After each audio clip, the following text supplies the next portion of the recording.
Hello guys, welcome back to my channel.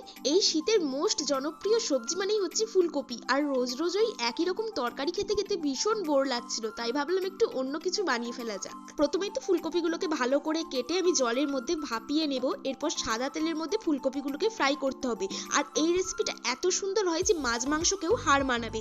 এদিকে একটা paste ready করার জন্য টমেটো, কাঁচা লঙ্কা আর আদার মধ্যে দিয়ে দিলাম কাজু, পোস্ত আর চালমগজ।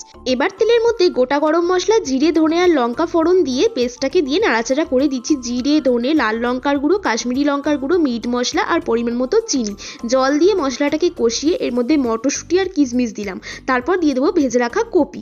এখন ভালো করে সবকিছু তেল ছাড়া অবধি কষিয়ে নিতে হবে।